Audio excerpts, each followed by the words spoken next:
Hello everyone, welcome to my channel. Please subscribe and hit the bell icon. Gold Rush, desperate cry for help. Who saves Tony's season?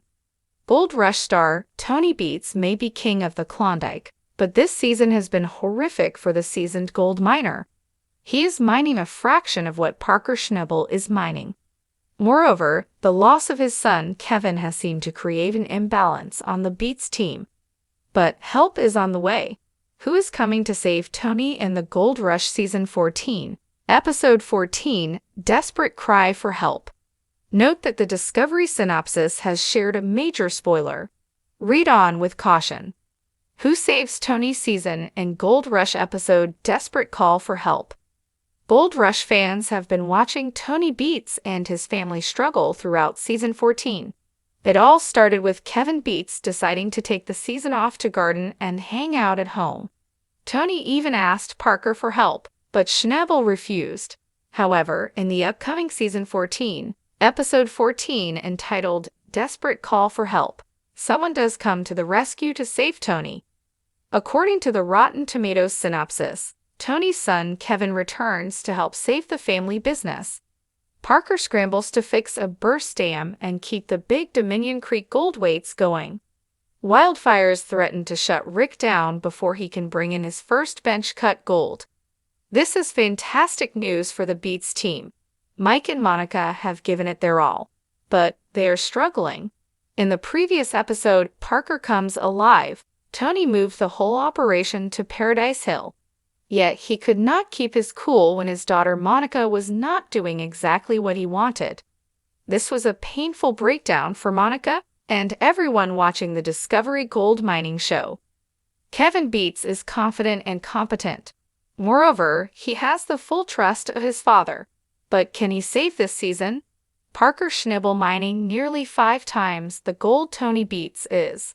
Perhaps what is the most shocking revelation about this season of Gold Rush is to see Parker Schnabel's totals are nearly 5 times that of Tony Beats' totals.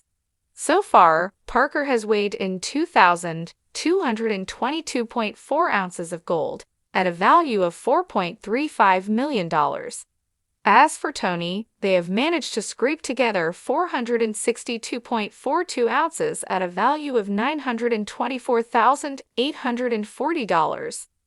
But this could quickly change. Parker's burst dam issues could keep him off the gold and focused on rebuilding. Despite his big gamble and constant fear of bankruptcy, the Schnabel crew has been consistent as always. As for Rick Ness, he is dealing with some unforeseen circumstances. Like Parker, the obstacles facing the derailment of his season have nothing to do with his equipment or crew.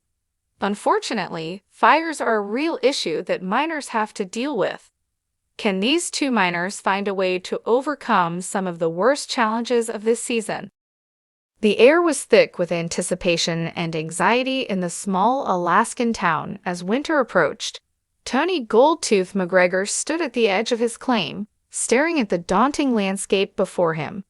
The vast expanse of untouched earth promised riches, but it also hid dangers and challenges that only the most determined prospectors could face. The gold rush was at its peak, and Tony had staked everything on this season. His crew, a ragtag team of seasoned miners and greenhorns alike, depended on his leadership to guide them through the treacherous journey. They had all come to Alaska with dreams of striking it rich, leaving behind their past lives in the hopes of a better future. But as the days grew shorter and the nights colder, Tony felt the weight of desperation pressing down on him. Their equipment was outdated, and the harsh weather had taken its toll on both man and machine.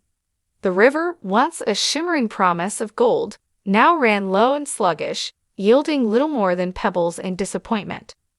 "Tony, we need a miracle," Sarah, his right-hand woman, said one evening as they huddled around the campfire. Her face, usually so full of determination, was etched with worry.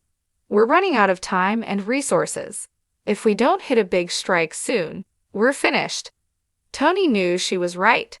The gold they had found so far was barely enough to keep them going, and the expenses were piling up.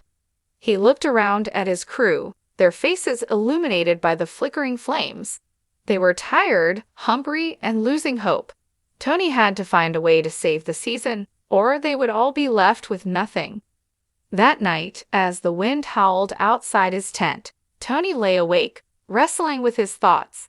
He needed a plan, a desperate cry for help that would turn their luck around. But who could save them? Who could bring the knowledge, the skill, and the luck they so desperately needed? Then it hit him. There was one person who might be able to help. A legend in the world of gold mining, a man whose name was spoken with equal parts reverence and fear. Elias the Ghost Hartman. Elias was a recluse, living deep in the mountains, far from the reaches of civilization. Stories of his incredible finds and near-mythical prowess in the art of gold mining were known far and wide. He had saved more than one desperate miner's season, but he was not known for charity. His help came at a cost, and he was as likely to turn you away as he was to take you under his wing. With renewed determination, Tony made his decision. He would set out at first light to find Elias, to plead for his help, no matter the cost. It was a gamble, but it was their only hope. The journey to Elias's hideout.